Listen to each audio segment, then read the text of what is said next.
Hey everyone, my name is Zach. I'm a 22-year-old competitive boulderer from Canada, currently living near Frankfurt, Germany.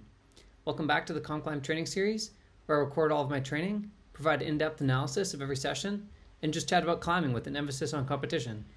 If you enjoy the series, consider leaving a like on the video and subscribing to the channel. It really helps out a ton. Today we are at Boulderwelt for our campus session and our workout. And today's day of training is under quite the hindrance, you could say. So obviously we just came back to Germany after our Canadian trip, where we were there for probably 10 days or something. So we were fully adjusted to the time zone. And yesterday's day of training was the first day climbing off of the plane, the travel day, and just the whole sleep getting messed up. And I had a surprisingly good day. Usually I feel super garbage after that, but I think just with me being in the full swing of training, and I'm getting used to doing rest weeks consistently month after month, which is actually something I haven't been doing for that long. It's still relatively new for me.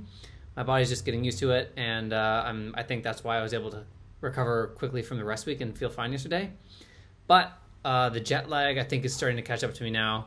I think that the previous night's sleep, I was just able to get knocked out because of just the intense travel day, and that was why I was able to sleep. But last night I got 2 hours of sleep, and I woke up at 2:30 a.m. our time, and I could not fall back asleep. I was wide awake, and meanwhile I'm just oh no, especially after an intense day of training yesterday with so much climbing. That's kind of where you want a nice sleep to recover from all of that. And so I was I felt like I could have fallen asleep at any point during the session, which wasn't the best. But that being said, I actually felt decently strong. I definitely felt low energy. I really just had to summon up all of my energy before every attempt and work kind of extra hard. But I had a decent session. I had a decent session, and if you told me that I was going to have the training day that I did before the session started, I would have been happy. So yeah, we are campusing, and you can see we're making up some new boulders. This boulder that I am trying here, I just made up quickly before the session starts. It has some crimps, which at the beginning here, which my fingers would definitely need a couple more days to be at maximum power. So instead of trying the crimpy beginning too much, I started working the ending here, which has got a very cool paddle, as you can see. I was kind of worried that this wouldn't be possible when I made it up. That left yellow sloper is pretty bad, but luckily I was able to kind of optimize the movement there and do this paddle at the end.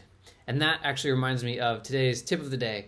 I'm gonna start remembering this. I think I have it written on my phone, and every time I look at it before I do a voiceover, it's reminding me. So I'm not gonna forget the tip of the day anymore. So today's tip of the day has to do with that paddle at the end there. And this is something that you can use for most paddles, and some other kind of moves as well that I'll probably talk about when we encounter them. But for this sort of paddle, the tip that I can give is you almost want to separate it into two movements. And this is pretty much a rule of thumb, and something that you can use to apply to most paddles like this and will usually work. So what you want to do is break it up into two movements by, when I have this crimp and this yellow sloper in my left hand, the first movement is you want to throw your momentum into a point of zero gravity when you hit the right hand sloper, so that you almost create a new starting position. So let's imagine that you were just going to pull on the wall from these two slopers and then do this last campus move to the finish hold like I did. What you want to do when you're doing this paddle is you want to mimic that feeling, and you want to create that. So you want to throw your momentum into a way where you have that split second, maybe half a second, where all of a sudden you're weightless, and it almost feels like you're just hanging on these slopers, and now it's almost like a new movement.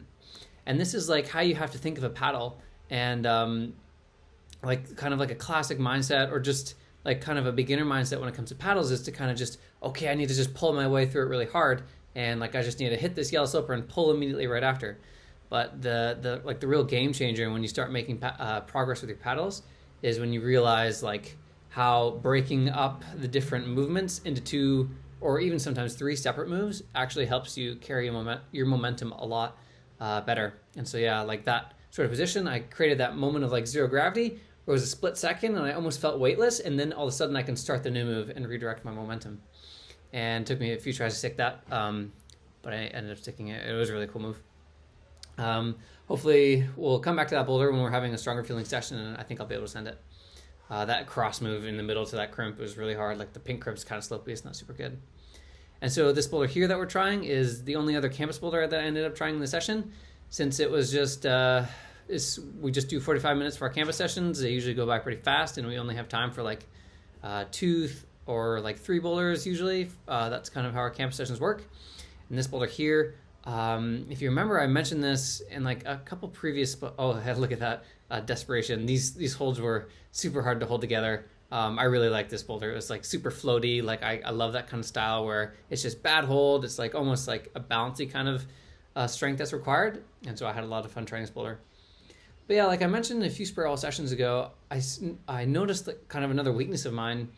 Or not a weakness, but I noticed something that can use some improvement. And it's funny because it actually used to be a strength of mine, but since I stopped working on it so long, for like a while, because it was a strength, it actually is now not a strength because I didn't practice it enough.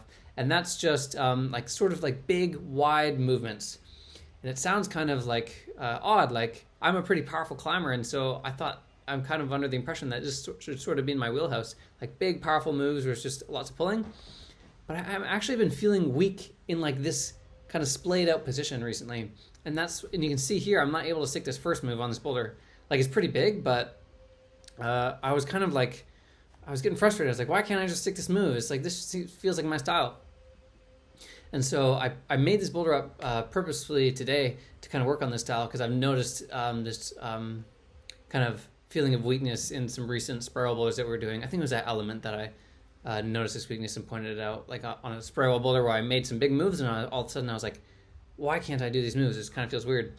So I think that's kind of something we're going to start. I'm going to start making kind of obvious in the spray wall sessions that we do going forward, like our campus sessions and our bouldering on the spray wall. I'm going to try and set some big boxes and some big moves, and I think that's gonna help me. And I'll see if we can track the progress.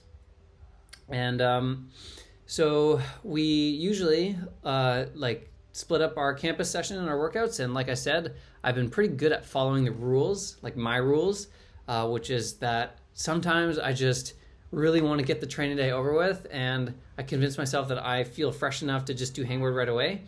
But lately I've been good at like forcing myself to rest so that I get like the best, like the most that I can out of my hangboard and workouts. But today Maddie and I had some plans later in the evening or in the afternoon, and I just wanted, this time I actually, like, it was just better for like the whole day if I got it all done kind of right away. So we're doing our hangboard and workout immediately after. And this was definitely quite a weak feeling crimp session. Like we were only doing 97 pounds, and meanwhile, like right before the rest week, we were pushing like 110 or 115 or something. And it's a combination of the lack of sleep, coming off a rest week, not doing it in a while, and doing it right after the camp session. So it's kind of like, honestly, it was probably a pretty good session considering all of those factors. And it was just kind of our getting back into hangs, still at our 6 sets of 1 rep. And as you can see here, we are doing a new exercise that I haven't done at all during the COMPCLIMB series.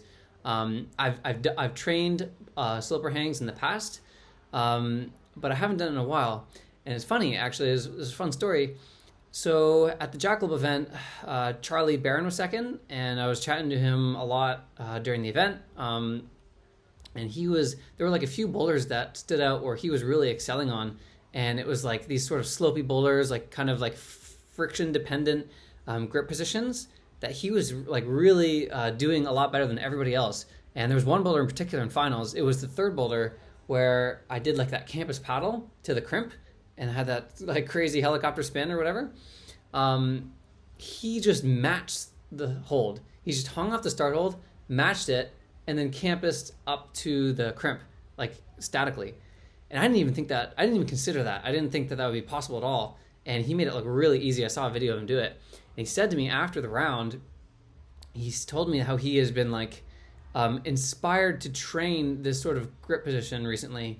And like I've trained this in the past, and what I found is like the friction with the Beastmaker and the wood and like the heat and the skin conditions makes it so inconsistent that I've just kind of gotten sick of it. And like I wasn't vibing with like the inconsistent sessions. Like one day I could hang like so much weight off of it, and then the next day it could be so bad because it was just like the temperature or the conditions were making it worse. But Charlie got me like inspired to do it again. He said that he'd been really working on it and like hammering it down. And he was noticing improvements and gains, and then it like obviously it was so evident at the event like by what he was doing. He was just really good at like just sticking to holds and like gripping these sort of slopers in the way that I'm grabbing these that I'm training on the Beastmaker. And he kind of like got me thinking like maybe it is, because I've also gone back and forth with the sloper hangs as in terms of like, is it really training strength? Sometimes it's hard to say. Like, are you just training your technique almost to grab the slopers and like trying to optimize friction? I don't know, because it's like it's so inconsistent, and I've gone back and forth about whether I like training or not. But the way that Charlie was just like head and shoulders above everybody else at that event in terms of this style, and he says after the fact that he's been training it really hard, I think it is strength. I mean, at the end of the day, it is strength, but it's just almost like this kind of abstract, like, is it strength idea that I've been thinking about. But the fact that Charlie says he's been training it and he did so well got me inspired to like give it another crack. And actually, there's something I'm doing a little bit differently with these sloper hangs than what I've done in the past, and that's just like a subtle grip position difference. And I'm kind of grabbing it with sort of, I'm not quite the tips of my fingers, but I'm not like just putting the whole meat of my hand on the sloper, because I find that's where the friction really gets messed up. I'm kind of using a bit more of the tips of my fingers, so I feel it more in my wrists and my forearms, and I feel like I'm kind of using more strength to hang on the holds. And I'm also trying to take my thumbs off. I'm trying to not let my thumbs rest on the sloper, and that's just so that I really feel like I'm engaging as much as I can. And this is my first session doing this in a while. We're doing 75 pounds. I was really just trying to get a feel for the weight, and you'll notice that I was like kind of falling at the end of some hangs. There is definitely an element of technique to it, and I definitely need more practice to see like how these sloper hangs are going to go. But I'm definitely going to commit to training it for this training cycle, at least for like a good 3 weeks, and we'll see if I notice some gains. Like Charlie just like literally just the simple video of Charlie like static campus staticking through the beginning of M3 got me super inspired to improve in this area. So that we're gonna be incorporating that in our hangbar workout. And that being said, we're still gonna do pinch block. I didn't do it in this workout. It's kind of moved around in the program a bit.